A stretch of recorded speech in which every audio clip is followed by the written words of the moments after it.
전에 제가 교육전도사로 있을 때 얘기입니다. 대개 금요일 오전에는 수보를 보내기 때문에 오후가 되면 설교의 초안이 작성이 됩니다.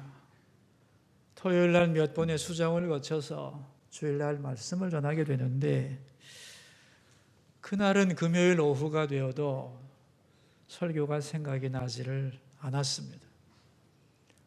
토요일 하루 종일 고생을 했는데도 한 줄도 쓸 수가 없었습니다. 밤을 꼬박 새우고 주일 아침이 됐는데 설교는 만들어지지 않았습니다. 불과 10분짜리 설교인데 한 줄도 쓰지를 못했습니다. 본문이 정해져 있으니까 대충 이야기를 말하고 결론만 지어도 되는데 그것도 안 되었습니다. 같은 본문을 가지고 다른 사람이 설교한 것 뺏겨도 되는데 그것도 되지를 않았습니다. 어떡하나? 어떻게 이 상황을 모면하나? 교회에다 전화를 해가지고 갑자기 몸이 아파져서 도저히 못 간다고 거짓말을 할까 생각을 했는데, 그 후에 제가 당할 고통을 생각하니 그럴 수도 없고 이런저런 생각을 하다가 마침내 포기를 했습니다. 그래, 정직하게 매를 맞자. 애를 썼으나 준비하지 못했다고 말하고 강대상에서 내려오리라. 거기에 따른 모든 결과를 감수하겠다 생각을 하고 주일 아침에 버스를 탔습니다. 버스를 2번 타고 교회에 도착하게 되는데, 버스를 타고 오면서도 설교를 생각하는데 생각이 나질 않는 거예요. 2번째 버스를 탔고 이제 10분이면 내려야 되는 그 순간에 기가 막히는 거예요. 도대체 이 사실은 어떻게 하면 좋은가? 걱정하고 있는데 이 사실을 아는지 모르는지 아내는 옆에서 웃고만 있고 정말 눈물이 났습니다. 어찌 이럴 수가 있지? 이유가 뭘까? 저는 그제서야 주님께 질문을 했습니다. 주님, 어떻게 이런 일이 있을 수가 있죠? 무엇가 잘못이기에 한 줄도 말할 수가 없는 것일까요? 그 순간 한 장면이 딱 떠올랐습니다. 지난 월요일 점심 때 학교에 로비에 앉아 있는데 선배님 한 분이 지나가다가 황 전도사님 잘 지내죠? 요새 무슨 부서 맡고 있죠? 대학부던가? 그 질문에 대하여 저는 이렇게 대답했습니다. 아닙니다. 초등부입니다. 아이들하고 놀고 있습니다. 그 순간에 내가 아직도 아이 부서를 맡고 있는 게 잘하는 일일까 하는 생각이 들어갔어요. 그 장면이 딱 고정되면서 주의 음성이 들려왔습니다. 네가 아이들을 부끄러워하기 때문에 나도 너를 세우기를 부끄러워한다는 거예요. 그 음성을 듣고 정말 놀랐습니다. 그리고 무서웠습니다. 식은땀이 쫙 흘렀습니다. 이유가 그것이었구나. 주님께서 나를 세우는 걸 부끄러워하시기 때문에. 그리고 버스에 서서 손잡이를 잡고 정말 회개했습니다. 그리고 느꼈죠. 그 조그만 것들이 참 빼기 세구나. 깨달았습니다. 버스 안에서 회개하고 내려서 이제 대예배를 드리고 부서 예배를 참석해서 여러분에게 전할 말씀을 내가 듣지 못해서 미안하다고 내려오려고 했는데 강대상에 딱 서는 순간에 할 말이 생각이 나서 설교를 잘 감당하고 내려왔습니다. 그리고 그 후에는 정말 아이들 앞에 서는 그 시간을 귀히 여기고 순간순간 감격하는 마음으로 일을 했습니다. 그 사건을 통하여 저는 분명하게 깨달았습니다. 하나님이 아이들을 얼마나 사랑하시는지, 그리고 작은 일에 충성하는 것을 얼마나 하나님이 기뻐하시는지, 그리고 하나님이 맡겨주신 일을 할 때 그것이 크든 작든 추호의 망설임도 없이 감격하는 마음으로 감당해야 된다는 걸 확실하게 배웠습니다. 여러분, 오늘 본문 말씀은 예수님의 제자들이 예수님께 질문을 했습니다. 주님, 우리에게 큰 믿음을 주십시오라고. 거기에 대하여 주님이 대답한 말씀입니다. 예수님의 제자들은 3년 동안 예수님을 따라다니면서 그분이 전하시는 말씀과 행하시는 기적과 그 모든 것을 살펴보고 깨달았습니다. 그리고 놀랐습니다. 참 정말 대단하시다. 어떻게 예수님은 저러실 수가 있는가? 어떻게 풍랑 앞에서도 두려워하지 않고, 어떻게 귀신을 쫓아내고 죽은 자를 살려내고, 그리고 그 사랑할 수 없는 사람들을 끝까지 사랑하시는가? 저 힘이 도대체 무엇인가? 그리고 알았던 거죠. 그 비결은 믿음이구나. 믿음이 있어야만 두려워하지 않을 수 있고, 믿음이 있어야만 능력을 발휘할 수 있고, 믿음이 있어야만 사랑할 수 있고, 믿음이 있어야만 하나님을 기쁘시게 할 수 있다는 걸 배웠죠. 그래서 그들은 믿음이 있어야 되겠다. 다른 건 모든 것보다도 믿음이 필요하다고 생각을 했습니다. 그렇다면 그 믿음을 어떻게 크게 할 수 있는가? 그래서 예수님께 질문했던 겁니다. 어떻게 하면 큰 믿음을 가질 수 있습니까? 거기에 대한 답변이 오늘 본문 말씀이죠. 5절 말씀을 읽겠습니다. 사도들이 주께 여짜오되 우리에게 믿음을 더하소서. 어떻게 하면 믿음이 성장할 수 있는가? 3가지로 본문은 말씀합니다. 첫 번째, 예수님은 겨자씨에 대한 말씀을 했습니다. 6절 읽겠습니다. 주께서 이르시되 너희에게 겨자씨 하나일 만한 믿음이 있었더라면, 그랬어요. 겨자씨 하나일 만한 믿음이 있다면 된다는 거예요. 여러분, 왜 하필이면 겨자씨일까요? 그 많은 씨 중에서 겨자씨는 모든 씨앗 중에서 가장 작은 씨앗입니다. 눈에 잘 보이지도 않을 만큼 아주 작은 씨앗이. 왜 예수님이 겨자씨 얘기를 하는가 하면, 지금 제자들은 자기들이 믿음이 있다고 생각하는 겁니다. 믿음이 있는데 거기다가 좀 더 믿음을 보태서 큰 믿음을 갖고 싶다는 거예요. 거기에 대하여 예수님은 겨자씨 얘기를 합니다. 그게 무슨 뜻이냐? 너희들은 지금 큰 믿음을 갖고 싶은 것이냐? 그러나 그보다 중요한 게 있다. 겨자씨만큼 작다 할지라도 그 믿음이 살아있느냐 하는 것이 중요한 거다. 살아있어야만 믿음이 성장할 수 있기 때문에, 여러분, 많은 분들이 큰 믿음을 갖고 싶어 합니다만은 믿음이 크냐 작으냐가 중요한 게 아닙니다. 작아도 살아있느냐, 그 믿음이 죽었느냐가 중요한 거예요. 큰 믿음을 가지고 싶다는 거지. 그러나 중요한 것은 작아도 좋은데 그 믿음이 살아있느냐? 주님은 이걸 묻고 있는 거예요. 여러분, 여러분의 믿음이 살아있나요? 죽어있나요? 그걸 어떻게 구별하나? 구별하기 위해서 그 다음 얘기가 나오는 거죠. 뽕나무 얘기가 6절 하반절입니다. 이 뽕나무더러 뿌리가 뽑혀 바다에 심기어라 하였을 것이요 그것이 너희에게 순종하였으리라.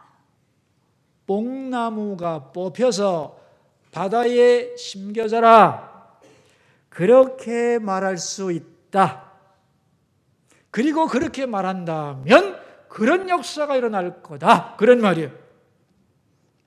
근데 왜 하필이면 뽕나무일까요? 뽕나무는 모든 나무 중에서 뿌리가 가장 깊어요. 그래서 뽑을 수가 없어요. 너무너무 힘들어요. 더구나 뽑히지도 않을 만큼 뿌리가 깊은 뽕나무이기도 하지만 뽑힌다 해도 바다에 심어져라. 이건 불가능한 것이에요. 그러나 살아있는 믿음은 어떤 믿음이냐? 뽕나무야, 뿌리가 뽑혀서 바다에 심겨져라 라고 말할 수 있다는 겁니다. 명령을 받았다면 그대로 순종하는 믿음, 그게 바로 살아있는 믿음의 증거라는 거예요. 그러니까 살아있는 믿음의 핵심은 뭐냐 하면은 말씀대로 순종하느냐의 여부예요.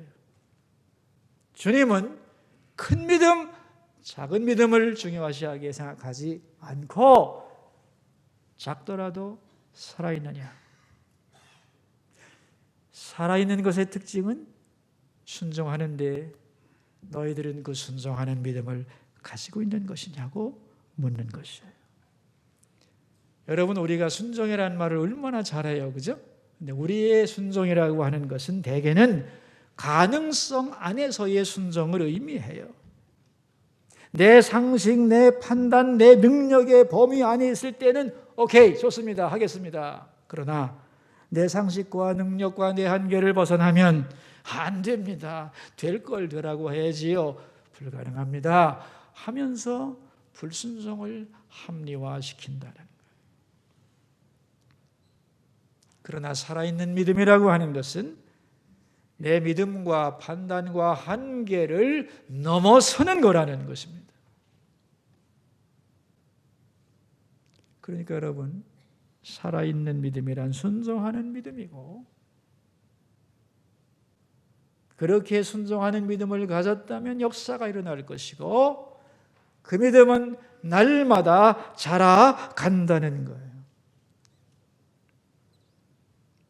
내가 살아있는 믿음을 가졌다면 하나님이 나에게 명령하시면 그렇습니까 하나님? 알겠습니다 하고 순종하지. 아이고 그건 어려운데요. 아니 뽕나무가 뽑히겠습니까? 더구나 바다에 심겨지라고. 안 되지요. 이런 소리 안 한다는 겁니다. 그렇게 명하시면 내 생각에는 안 될 것 같아도 하나님이 말씀하시니 그렇게 명령하겠습니다. 뽕나무야 뽑혀서 바다에 심겨지라고 믿고 외치고 순종하는 마음, 그게 살아있는 믿음이라는 거예요. 그런 믿음을 가지고 있으면 언제나 역사가 일어나고 네 믿음은 성장하게 될 거다. 아멘. 그러면서 예수님은 믿음이 구체적으로 성장하는 방법을 설명합니다. 이게 세 번째 무익한 종의 이야기죠. 7절을 읽어볼까요? 너희 중 누구에게 밭을 갈거나 양을 치거나 하는 종이 있어 밭에서 돌아오면 그더러 곧 와 앉아서 먹으라 말할 자가 있느냐? 어떤 종이 있는데 이 종은 하루 종일 밭에 나가서 열심히 일을 하고 저녁에 되어 돌아왔어. 그런데 주인이 그를 보고 야, 너 하루 종일 수고했는데 피곤하지? 앉아있으면 내가 저녁해서 먹일 테니까 가만히 있어라.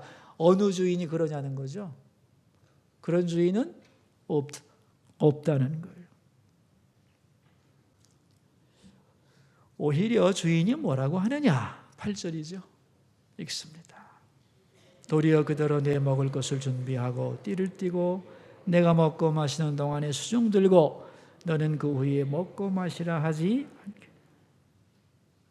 바깥일 잘하고 왔는데 저녁이 됐으니 빨리 밥해라. 내가 먹게 하라. 그리고 그 후에 네가 먹어라. 그렇게 말한다는 거예요. 이 말을 듣고 종은 그대로 합니다. 그걸 보고 주인이 참 고맙다. 피곤한데 내 밥 먼저 차려주고 그 다음에 네가 먹니? 고맙다. 이렇게 감사하겠느냐는 거예요. 9절 보세요. 감사합니까? 감사하지 않습니다.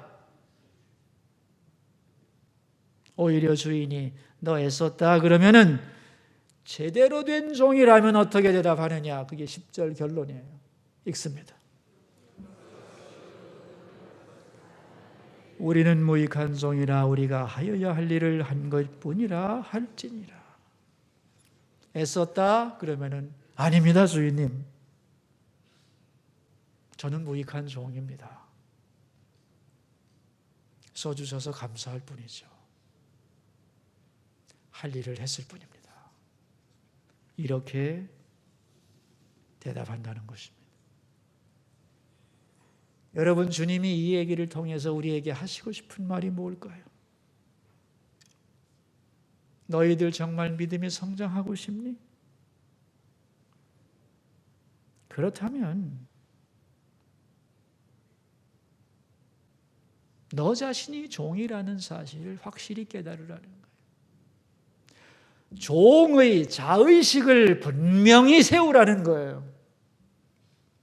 자, 여러분, 종이란 어떤 존재냐를 우리 생각을 해봅시다. 왜냐하면 우리가 주님이라고, 예수님을 보고 주님이라고 하니 우리는 뭐예요? 그분의 종이잖아요. 그죠? 종은 어떤 존재냐? 첫째, 종에게는 자기 소유가 없습니다. 내가 가진 것, 종이 볼 땐 내게 아니요. 물질도 생명도 시간과 능력도 다 주인의 것입니다. 그러므로 내 물질, 내 시간, 내 생명 바친다는 말이 성립하지 않습니다. 내가 주인을 위해 뭘 할 수 있는 게 아닙니다. 주인께서 주인의 소유인 나를 사용하는 것뿐이에요. 그러니까 제대로 된 종이 볼 때는 아까울 게 하나도 없는 거죠. 내 것이 없으니까. 그러므로 이것만은 안 됩니다. 이 말이 성립되지 않습니다. 모든 게 주인의 것이니까요. 주인이 하라는 대로 나는 할 뿐이다. 자기 소유가 없어요, 종은. 둘째, 종에게는 자기 목적이 없어요. 오직 주인이 목적이에요. 나는 이건 좋지만 저것은 싫습니다. 이런 말이 성립되지 않아요. 주인이 좋으시면 나도 좋은 거고 주인이 싫으시면 나도 싫은 거예요. 나는 오직 주인을 위해 존재할 뿐입니다. 세 번째, 종은 절대 충성합니다. 이유를 달지 않는다는 거예요. 내게 주신 일이 크다, 많다, 쉽다, 어렵다 말하지 않습니다. 순종할 뿐이에요. 가능성에 대하여도 가타부타 말하지 않습니다. 뽕나무가 뽑히겠습니까? 더구나 바다에 심기라고 말이 됩니까? 이 일은 안 됩니다 라고 말하지 않는다는 거예요. 가능성은 주인이 다 판단하시는 거예요. 나는 명하시면 그대로 할 뿐이다. 이게 종의 자세라는 거예요. 마지막으로 종은 자기 본분을 다합니다. 보상을 바라지 않는다는 거예요. 나는 종이다. 모든 것은 주인의 것이다. 하라시면 할 뿐이다. 이렇게 겸손한 마음으로 순종하고 나갈 때 충성스러운 종이 될 수 있다는 거예요. 그러므로 믿음이 성장하려면 큰 믿음이 필요한 게 아니고 작은 믿음이라도 살아있는 믿음이어야 한다는 거예요. 그 살아있는 믿음의 특징은 순종하는 믿음이에요. 그리고 일한 다음에, 순종하여 일한 다음에는 내가 했다고 교만하거나 자랑하거나 보답을 바라지 않는 마음을 가져야만 한다는 것이에요. 여러분, 많은 성도들이 즐겁게 주를 위해 봉사하다가 시험에 드는 일이 많습니다. 즐겁게 일하다가 왜 낙심할까요? 왜 시험에 드는 걸까요? 이유가 복잡하고 많을 것 같죠? 아닙니다. 간단합니다. 자기의 종됨을 잃어버릴 때, 그때 시험에 드는 거예요. 종이라고 고백하면서도 어느새 종됨을 잊어버리고 내가 주인이 되어서 내 것을 드린다고 생각하고 내가 가능성을 판단하고 내 마음에 드는 일만 하겠다고 생각하는 거죠. 내 것이니까 아깝다는 생각이 들고, 내가 판단하니까 불가능하다고 판단하고, 내가 주인이니까 마음에 들고 안 들고가 있는 거지. 그래서 결국 종의 자리에서 이탈할 때 시험에 드는 것이고, 종의 자리에서 이탈했기 때문에 그의 믿음은 결정타를 맞는 거예요. 그래서 내가 했다고 자랑하고 보답하고 살해하라고 감사 표시하라고 요구하고 불평하고, 다 이게 어디서 오는 거냐? 무익한 종의 고백이 없기 때문이지. 그래서 이래놓고 불평하고 자랑하고 싸우고 믿음을 잃어버리고 실족하고, 다 자기가 종되었음을 잃어버리는 데서 오는 결과라는 것입니다. 이런 마음을 가지고 있으면 절대로 믿음이 자라지 않는 것이다. 무익한 종입니다. 해야 할 일을 했을 뿐입니다. 최선을 다하고 이렇게 자기를 내려놓는 사람,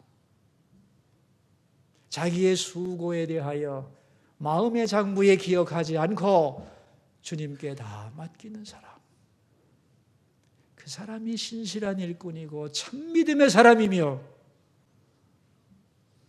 주님이 그 수고를 기억한다는. 여러분, 하나님이 기억하셔야지 내가 기억하면 안 되죠. 하나님이 칭찬하셔야지 내가 남의 칭찬을 바라서는 안 된다는 거죠.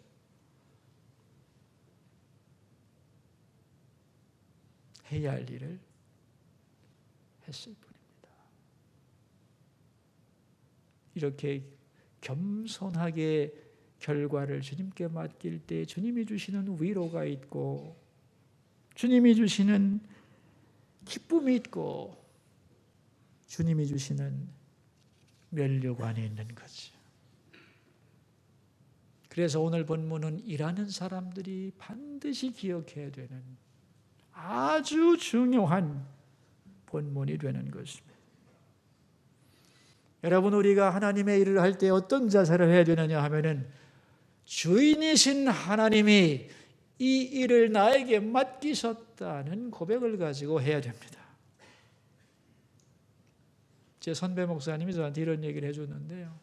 자기 교회에 아주 신실한 집사님 한 분이 계셨는데, 이분이 정말 바쁜 공직자임에도 불구하고 교회 일에 참 신실해서 늘 고마운 마음을 가지고 있었는데, 어느 날 그에게 신방을 갔다는 거예요. 근데 그분이 자기 서재를 보여주는데, 서재의 3면에 그가 지금까지 살아온 인생이 보이더라는 거예요. 지금까지 살면서 받은 임명장과 훈장과 이 상패들이 쫙 걸려 있는데, 나라의 훈장도 다른 나라에서 받은 훈장도 있고, 장관이 되기까지 지금까지의 그의 삶이 쫙 있는데, 맨 위에 조그만 종이 한 장이 붙어 있더라는 겁니다. 잘 안 보여가지고 저것은 무슨 임명장입니까? 훈장입니까? 했더니 그건 임명장입니다. 그래서 아주 높은 분이 임명하신 내용인가 보자 했더니 그렇다는 거예요. 그래서 그게 내용이 궁금해가지고 가까이 가서 무슨 임명장인가 읽어봤더니 자기 교회에서 준 서리 집사 임명장이더라는 거예요. 그 순간에 알았다는 거예요. 이분이 어떤 분인가를. 이분이 이렇게 바쁜 삶을 살면서도 하나님 앞에 해야 할 일을 그렇게 성실하게 감당한 것은 세상의 어떠한 훈장이나 임명장보다도 하나님이 내게 맡기신 그 일을 소중히 여기는 마음이 있었구나. 그걸 알고 큰 감동을 받았다는 얘기를 제가 들었습니다. 하나님이 나에게 이 일을 맡기셨다. 가장 귀한 하나님께서 맡기셨다. 그러므로 자원하는 마음을 가져야 되는 것이죠. 왜 나한테 일을 시키지? 저 사람한테 시키지? 그러면 안 된다는 거예요. 잘못 걸린 거 아닌가? 그거 아니라는 거예요. 하나님이 나를 믿고 일을 맡겨주신 것에 대하여 내가 뭔데, 난 무익한 사람인데 이런 귀한 일을 주시나 하는 마음으로 감사함으로 받고 열심히 해야 되는 것이 바로 충성된 일꾼의 자세라 그런 말입니다. 여러분, 오늘은 직분자 임명주일입니다. 수서교회. 내년 한 해 동안 새롭게 일할 모든 분들을 임명하는 시간이죠. 그 임명의 자리와 내용들이 이제 여러분이 예배 끝나고 나가실 때 받는 교회 생활 안내에 다 들어 있습니다.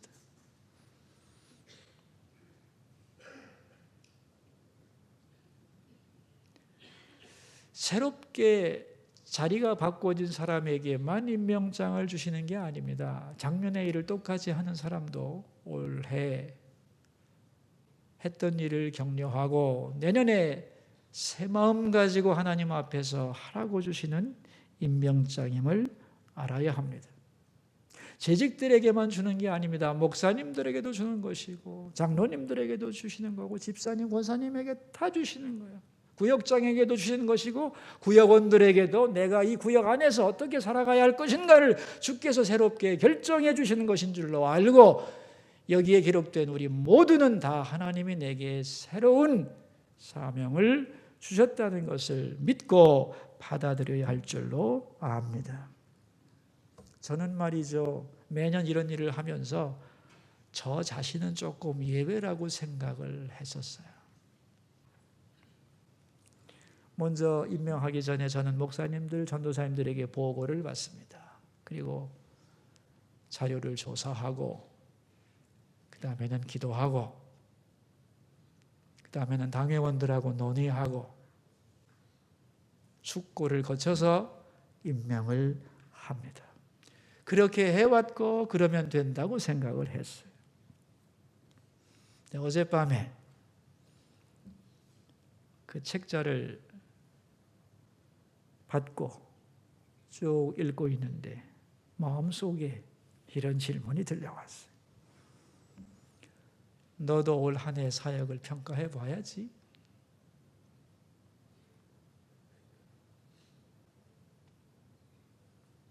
그래서 제 한 해의 담임 목사로서의 직분에 대한 평가를 주님 앞에 어떻게 해드릴까 생각하다가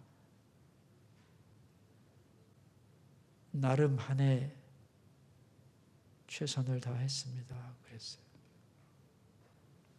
다시 올 한 해 사역을 평가해보라 그랬어요. 부족하기는 하지만 최선을 다하려고 애는 썼습니다. 다시 올 한 해 사역을 평가해보라는 음성이 또 들렸어요. 그때 저는 알았죠. 그래서 이렇게 대답했어요. 저는 무익한 종입니다. 써주셔서 감사합니다. 해야 할 일을 했을 뿐입니다. 여러분, 이것이 성경의 대답입니다.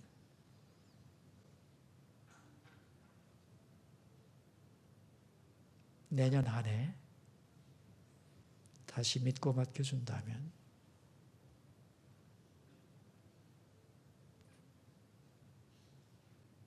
믿고 맡겨주신다면 영광으로 알고 감격해서 일하겠습니다. 그런 고백을 했습니다.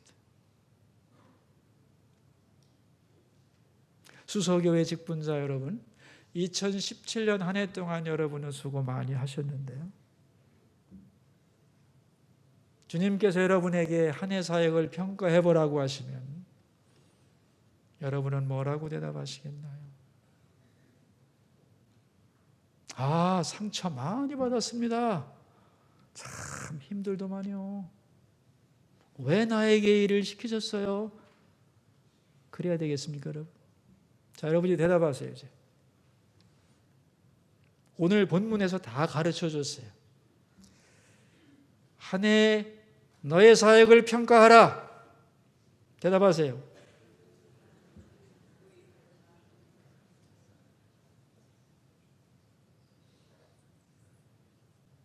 무익한 종입니다. 써주셔서 감사합니다. 해야 할 일을 했을 뿐입니다. 만약에 여러분이 최선을 다했다면 이렇게 대답해야 돼요. 최선도 안 했다고 그러면 회개해야 되고,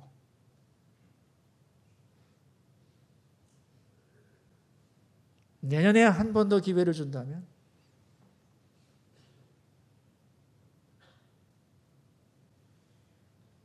영광으로 알고 기쁨으로 감당하겠습니다. 그렇게 대답하기를 바랍니다. 여러분, 하나님은 우리에게 왜 일을 맡기실까요? 일 안 하면 참 편하잖아요, 사실. 근데 왜 나한테 일을 맡기는 걸까요?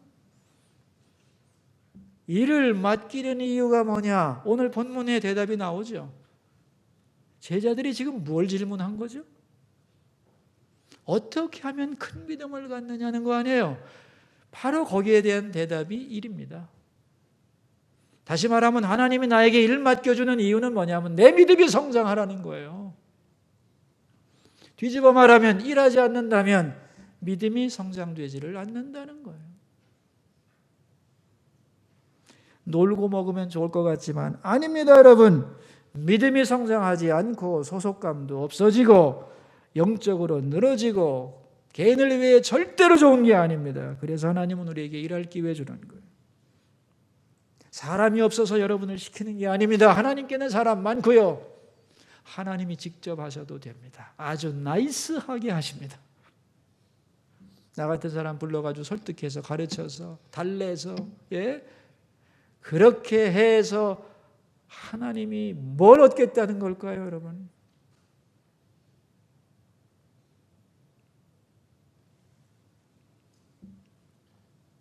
내 믿음의 성장을 위해서 우리에게 일을 맡기시는 줄로 믿습니다. 더 나아가서 하나님이 복 주시려고 일을 맡기시는 거예요. 우리에게 상줄 핑계를 하나님이 만드세요. 그래서 일을 시키는 거예요. 면류관 받는 사람들하고. 그래서 봉사는 주님을 위해 한다고 말하지만 사실은 가장 자기 자신을 위하여 소중한 일입니다. 이건 영원히 남는 거예요. 미치는 장사가 아니라 수집 맞는 장사인 줄로 믿습니다. 저는 확실히 그렇게 믿고 삽니다. 그러므로 일 안 시켜준다고 원망하지 말고 시켜줄 때 거절하면 안 되는 거예요. 그리고 기회가 왔을 때는 힘껏 해야 됩니다. 여러분, 인생 짧습니다. 몇 번 더 할 수 있을지 하나님만 아세요. 어느 분이 그런 말을 하대요. 나는 뭐 아무 직분도 없는데 무슨 일을 해야 될지 모르겠어요. 그러시길래 제가 그랬어요. 불평스러운 것부터 하세요. 그랬어요. 여러분,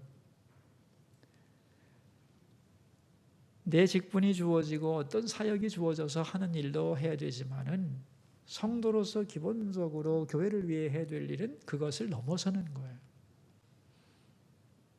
여러분의 생각에 우리 교회에 부족한 것이 느껴진다면 여러분은 그 부분에 대하여 은사를 가지고 있는 거예요. 우리 교회가 음악이 약하다고 생각하는 분은 음악적 은사가 있는 거예요. 그래서 보이게 되는 거예요. 우리 교회가 더 사랑이 많고 친절해져야 된다고 느끼는 사람들은 그 부분을 행할 은사가 여러분에게 있는 거예요. 그래서 만약에 우리 교회가 사랑이 부족하고 좀 더 친절해지면 좋겠다는 생각이 있다면 먼저는 여러분이 나부터 그렇게 하자고 결심하고 그런 일을 행하세요. 그게 첫 번째예요. 두 번째는 하나님께 기도하세요. 하나님, 우리 교회가 더 사랑이 많고 친절한 교회가 되기를 원합니다라고 기도하세요. 그 다음에는 마음 통하는 사람들에게 우리 같이 힘을 모아서 이런 교회가 되도록 노력합시다 하고 힘을 함께 모으세요. 그러면 모든 성도들이 그런 마음을 가지고 가면 교회에 불평이 없어지고 그 사역은 그만큼 일어나게 되어 있는 겁니다.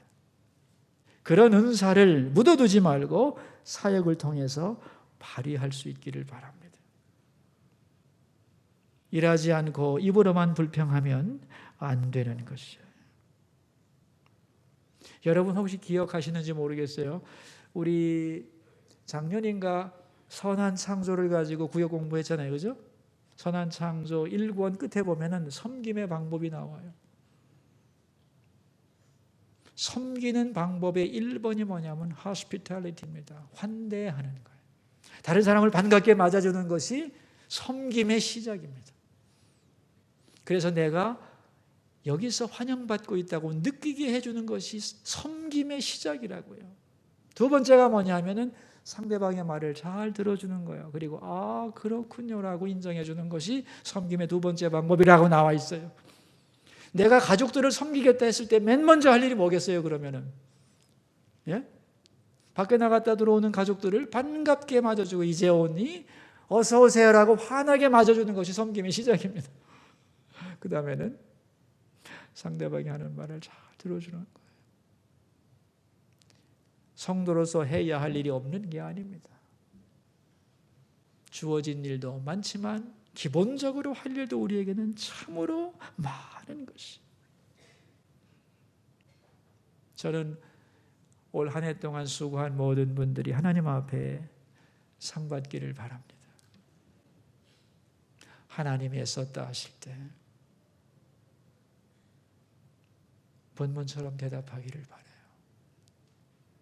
무익한 종입니다. 써주셔서 감사합니다. 해야 할 일을 했을 뿐입니다. 그리고 새로운 일을 맡겨주실 때 영광으로 알고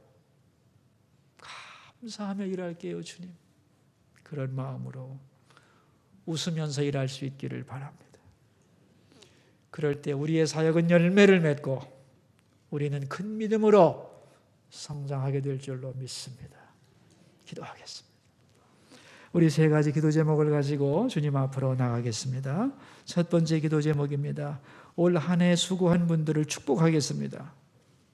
또한 수고한 분들은 이렇게 기도합시다. 저를 사용해 주셔서 감사합니다. 저는 무익한 종입니다. 해야 할 일을 했을 뿐입니다.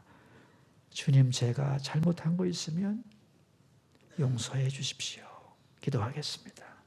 사랑 많으신 하나님, 2017년도를 보내면서 수고한 분들을 축복합니다. 남이 알지 못하는 땀과 눈물과 헌신이 얼마나 아름다웠는지요. 그러나 그 모든 수고는 주님께 맡기고 진정한 종들은 이렇게 고백한다고 하셨습니다. 저는 무익한 종입니다. 사용해 주셔서 감사할 뿐입니다. 저는 해야 할 일을 했을 뿐입니다. 이렇게 주님께 자기의 수고의 결과를 다 올려드리는 겸손하고 충성된 일꾼들이 다 되게 하여 주옵소서. 두 번째 기도 제목입니다. 내년에 사역을 맡을 모든 분들 오늘 하나님으로부터 영적인 임명장을 받게 하여 주소서. 목사님, 전도사님, 장로님, 권사님, 집사님, 교사들, 구역장, 팀장과 팀원, 부장, 대원들 모두 다 하나님으로부터 영적인 임명장을 받고 기쁨으로 응답하게 하여 주소서. 기도하겠습니다. 주님, 수소교회 안에 수많은 직분자들 오늘 하나님으로부터 영적인 임명장을 받습니다. 내게 주신 그 사역을 영광으로 알아서 감격하는 마음으로 새 힘 주실 것을 믿고 두려워하지 않고 응답하는 우리 모두가 되도록 도와주소서. 세 번째 기도 제목입니다. 우리가 대림절을 보내고 있습니다. 이 세상에 주님이 오셨다. 그리고 다시 오실 것이라는 것을 알리는 이 귀한 사명을 감당하는 교회와 성도들이 되게 하소서. 기도하겠습니다. 하나님 아버지, 성탄을 기다리며 우리는 대림절을 보내고 있습니다. 하나님이 사람 되어 우리 위해 오셔 죽고 부활하신 놀라운 사건, 그 주님이 재림하신다는 그 놀라운 이야기, 그 복음을 세상에 알리는 교회와 성도들이 되게 하여 주옵소서. 어떻게 하면 믿음이 성장할 수 있을까? 질문하는 제자들에게 말씀하신 주님, 큰 믿음을 원하느냐? 그보다 중요한 것은 겨자씨만한 작은 믿음이라도 살아있는 믿음이어야 한다. 살아있는 믿음의 특징은 순종하는 것이다. 너희들이 진정 종이라면 순종한 후에